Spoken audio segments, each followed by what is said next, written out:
Hi, my name is Luke Thompson and I am an occupational therapist and the assistive technology lead at the Pace Centre in Aylesbury. The Pace Centre is a charity that provides first-class education and therapy to children and their families aged 0 to 18 who have cerebral palsy or related sensory motor disorders and developmental delays. Our aim is to empower our children and families to have full and independent lives for today and tomorrow's world. Pace has a primary and secondary school, a child and family centre, and an outreach service into other LEA SEND schools. As a paediatric occupational therapist, my aim is to work with students to empower them to do the things that they have to, want to, are expected to, and above all, love to do.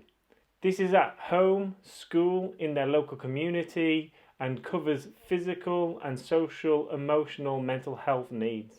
This can be by providing fine motor interventions to aid in a child's ability to hold a pencil, mark make, handwrite, or improve their independence with self-care activities like dressing, using zips, tying shoelaces, and so on. Or we might work with a child on their regulation, sensory processing, and social interaction.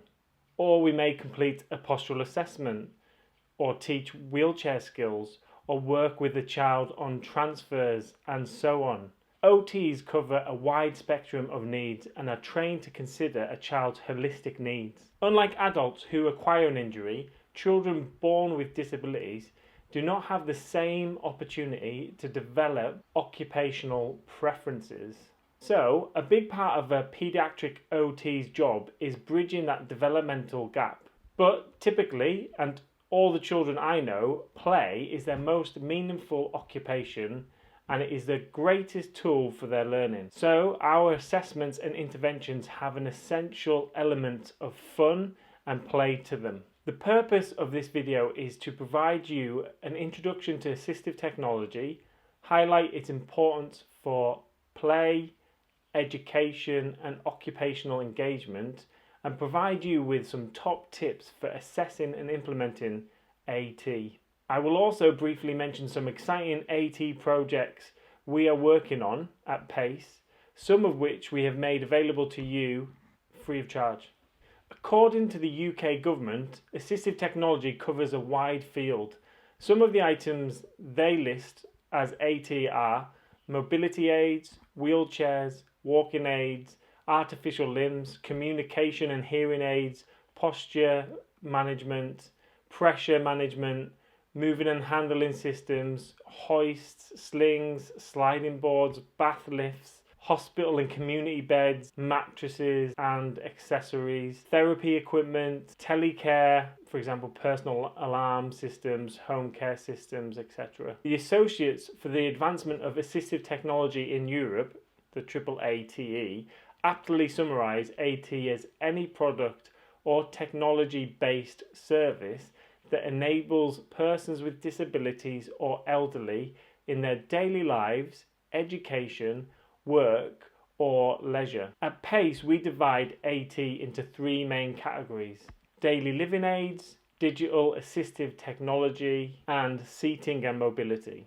Some example of these: so daily living aids ranges from helping hands to non-slip mats to sock aids to pencil grips, shoe horns, kettle tippers and so on. Typically we find daily living aids extremely helpful across the school day in both the helping of the child's activities of daily living, but also supporting curriculum activities. Non-slip mats are gold dust in securing and stabilising objects, or helping hands are beneficial for a child to grab paint from a cupboard or pick up objects from the floor from their wheelchair, or support dressing.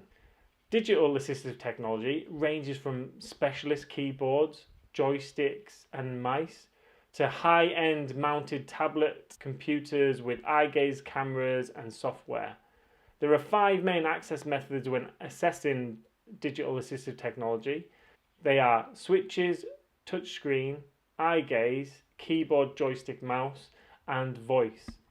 A child can use multiple access methods, and as you can imagine, each one has a wide range of tech. Take for example switches.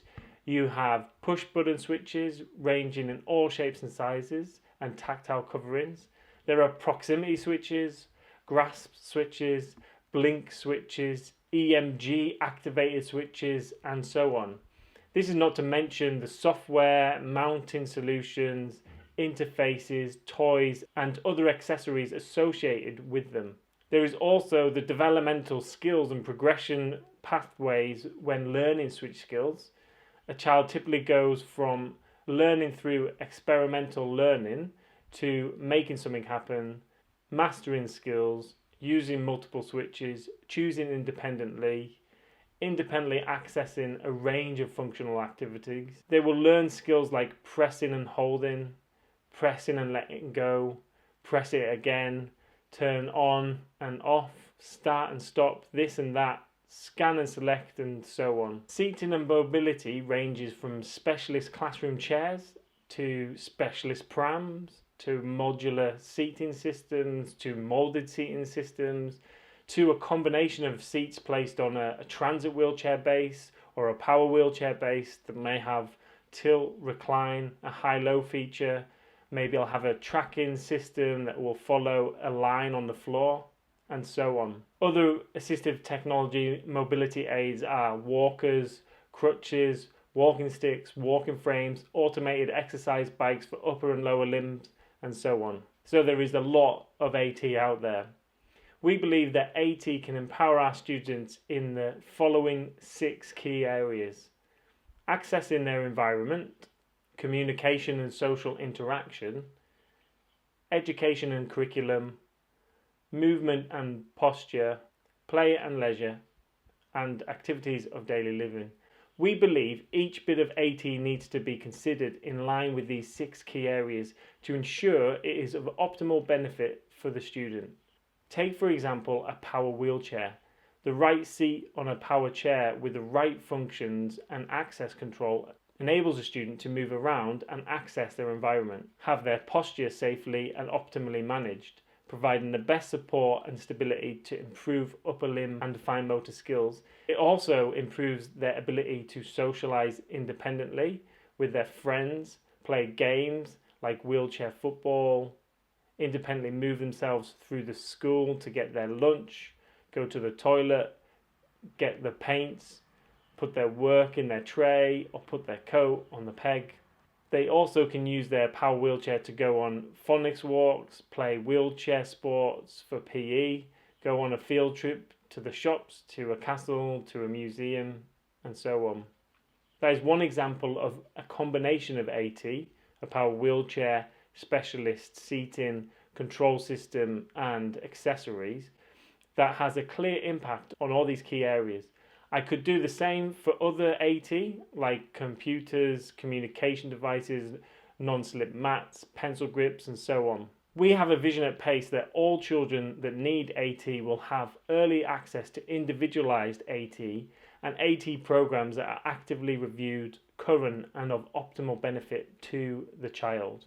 Without AT, children with disabilities are less likely to thrive, particularly in school. Dubois et al. Highlights children with disabilities face difficulties in accessing appropriate curriculum activities or keeping up with educational demands. Dalton and Hoyt-Hallett state that they are likely to face occupational deprivation due to a poor fit between their physical skills and the surrounding environment. However, Whiteford correctly summarises how AT can improve occupational engagement and social inclusion in children with disabilities. Chantry and Dunford importantly argue how AT supports a change from passive to active participation and inclusion. The importance of AT is also well established in the UK government. For example, since 1970, in Section 22 of the Chronic Sick and Disabled Persons Act, it requires an annual report to be placed before Parliament each year describing research activity funded by the government to improve AT for disabled and elderly people. Furthermore, in the World Health Organization's Global Disability Action Plan 2014 to 2021, Strengthening and extending assistive technology is one of their goals. So AT is important for children with disabilities. It is recognised by governments and global charities. But do we take it seriously enough, and do we implement AT effectively with our children?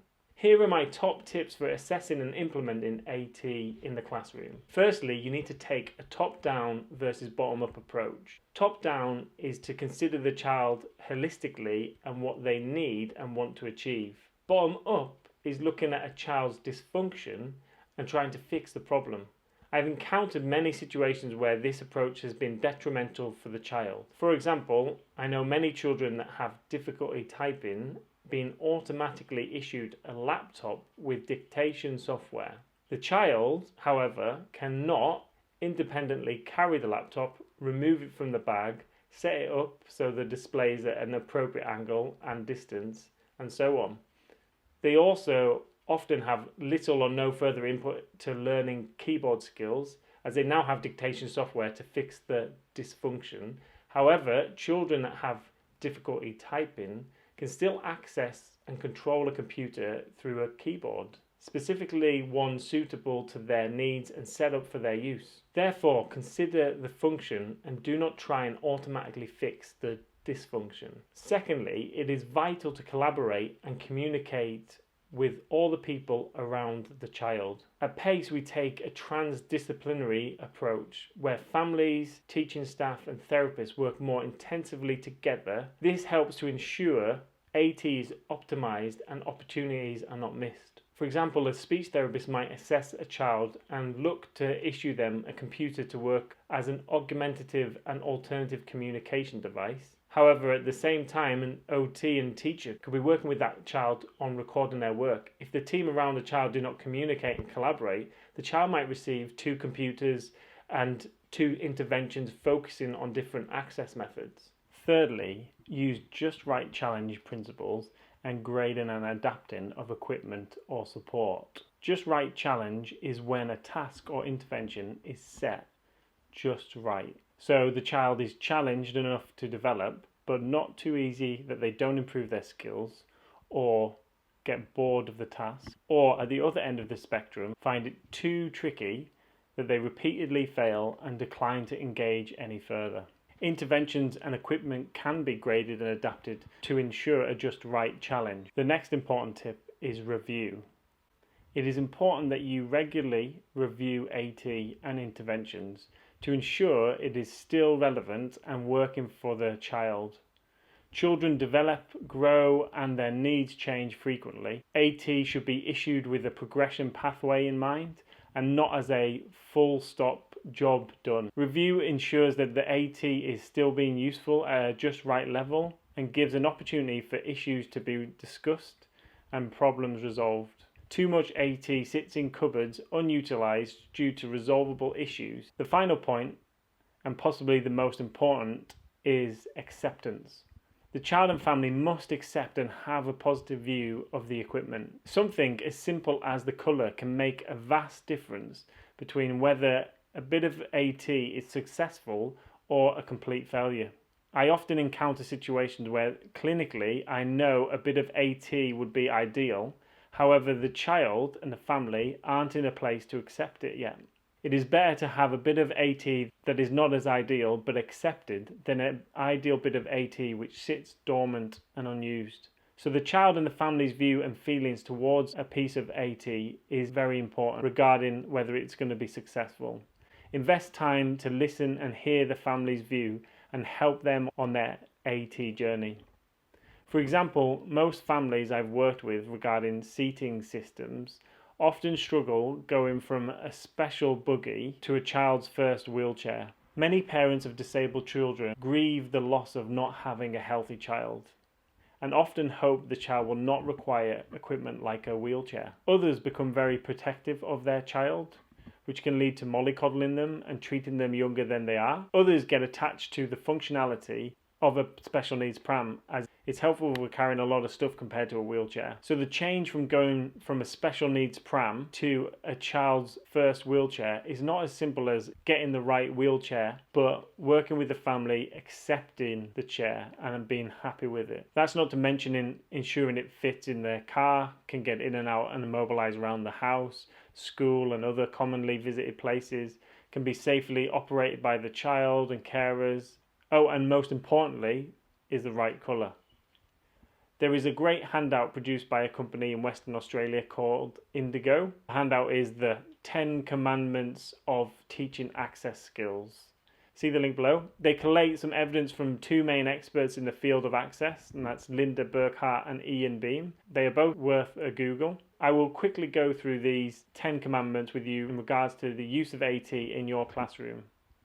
Number 1, make it motivating. Similar to the points I made in regards to the Just Right challenge and acceptance of AT, it is important that the child has volition and motivation with the AT that they're using and the reason they're using it for.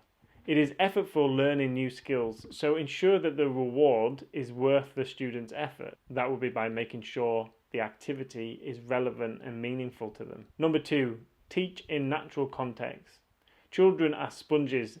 They soak in what is happening around them. Harness this when introducing AT and diminish the foreignness and disruption that a new thing or routine can create. So instead of having a separate lesson for the child to repeatedly practice, let's say, scissors skills with a new pair of special needs scissors, introduce it as part of existing lessons. Number 3, model. I often find that children do not like to be singled out or look different from their peers. AT is often more easily accepted and used when it is universally accepted. So a role model like a teacher using that bit of AT can help a child to accept it. And then it's also helpful if you model in the way that you want that child to use it. When you model and experience the AT for yourself, it also gives you the valuable insight and experience that the child is going to go through. I've set up many colleagues to experience driving a power wheelchair around the school, and nearly all of them say immediately, it's a lot trickier than it looks. Afterwards, they have a greater appreciation of the challenges the students face, and most of them change how they support students in using power wheelchairs. Number 4, secure the equipment or diminish the issues. Think through all the potential issues that might happen and resolve them. So if you're wanting a child to use a switch, then ensure the switch isn't moving and falling off the tray every time they try and use it. If you issue a laptop to a student, make sure you think about how they will carry it and set it up and so on. Number 5, wait. This is the most important skill when working with a child with disabilities. Think through the process a child goes through to engage with the activity. They have to process instructions, understand what is required of them, figure out how to respond, engage muscles, focus and perform the action you've requested of them. Now understand that anything you do or say during that process might reset or interrupt it. So wait. I often count to 10 or more in my head to ensure I'm giving the child a fair chance and also to busy myself. Number 6, use a prompt hierarchy. So if you need to interject, then use a prompt hierarchy to ensure you are doing the least intrusive prompt and affording the child the greatest opportunity for their independence. Many children with disabilities have learned helplessness and wait or rely on others to do things for them. Using a prompt hierarchy empowers the child to be proactive. There are many different prompt hierarchies online, but find one you like and print it out and put it on your wall to remind you and your colleagues. I like this one, wait. Give the student an opportunity to complete the activity independently. I heard a speech and language therapist call this stage an inviting and expecting pause. So not twiddling your hair or on your phone, but actively waiting and expecting communication through your body language. For this prompt hierarchy, the first principle of wait is sandwiched between every other prompt. So the next prompt after waiting, environmental cue. Look at or draw attention to the activity. Again, use your body language or adjust furniture to draw attention to the activity. Then wait. gesture. Indicate with emotion what you want the student to do. Then wait. Model. Take a turn of the activity as a participant to show the student what you want them to do. Then wait. Verbal prompt. Directed at the action or the function or the activity rather than a verbal command to act. So for example, with a switch activated toy that sings, say, I want to hear a song, rather than hit the switch, then wait. Partial physical prompt. Again, try and use just right challenge principles regarding physical support. At a minimum, allow the child to complete the final movement. A parent recently reported to me, after having set them up with some amazing AT at home, that when they first got the kit, they kept putting the child's hand back on the switch. But after a few weeks, and with the child being left with the kit set up, the parent noticed how the child was actively bringing their arms into a position and finding the switch for themselves. Then wait. Full physical assistance. Hand-over-hand support is needed for the early stages, but you should look to quickly move on from this stage. Back to our 10 commandments of access. Number 7. Provide activity-focused feedback. This is similar to the verbal prompt. You want to focus on the function and activity rather than the action. Remember, many children with disabilities have learned helplessness. If you are saying, hit the switch, they are likely not developing switch skills at all, but relying on you for them to activate a switch. For example, when using a sat-nav in your car, people often passively follow the instructions, even if it directs them into a field or a stream. I've not been that badly affected by sat-nav, but I know for definite if I'm following sat-navs, I cannot retrace my steps for myself. Remember the cognitive angle of your intervention when working with the child. You want them to be active and not passive, both in the thought and action. Number 8, repetition, repetition, repetition with moderate differences. The aim is for the child to become automatic in their access method. For those that can drive or touch type, think how when you first learned that skill, you had to specifically think through each movement of your hand. But after years of practice, you no longer look for the keys on the keyboard or look at the gear knob diagram to see where the gears are. You just do it automatically. Children will need to repeat their access method thousands of times if it is to become an automatic skill. So repetition, repetition, repetition is key, but also variety to keep the volition and drive there. Number 9, balance the motor and cognitive demands. Learning new access skills may be very effortful, both physically and cognitively. When I learned to ride a motorbike, I was drenched with sweat after every session and completely fatigued due to the physical and cognitive demands. When teaching a new motor skill, initially keep the cognitive demands of the activity low. So for example, if learning typing, don't have the child start by having to dictate for you or write a novel. Start with typing games. Once the motor planning becomes automatic, you can then increase the cognitive demands of the activity. Short and often is better than long and infrequent. Number 10, remove the equipment when not in use or diminish problems from the outset. This is one of my greatest frustrations, particularly in the early stages. So for example, if you set a child up with switches to play a game on a computer, but after the session they are left with the switch operating nothing, they will learn that switches do nothing other than maybe make a little click noise. They will then have to work really hard to understand that the switch controls something external to the click noise, like a computer, a game, or toy. So when not in use, remove them out of the way and diminish those problems. So that's the 10 commandments of teaching access skills and the prompt hierarchy. Hopefully you find that helpful. To conclude, I just want to highlight to you some special projects we are involved in regarding AT at PACE. PACE plans on being the first SEN smart school in the UK with the aim to provide an inclusive, assistive, technology-rich environment in which our students can advance their independence and learn new skills by using AT to leverage their learning at every opportunity, from entering the classroom to leaving school at the end of the day.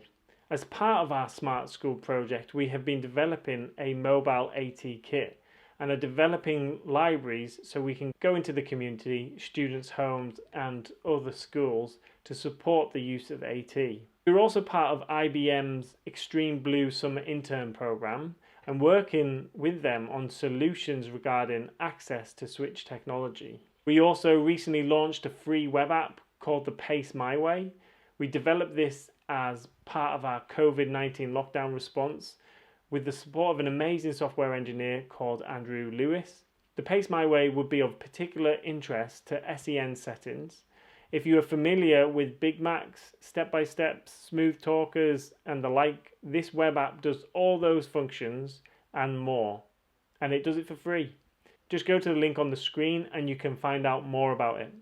Prior to lockdown, we were working with The Parallel, a VR company that is developing a VR intervention for children with motor disorders. We have also been developing, with the support of Remap, a simulator power chair which helps in the development of children's access skills.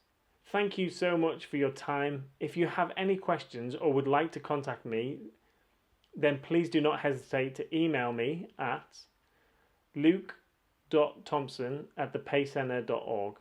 Thank you.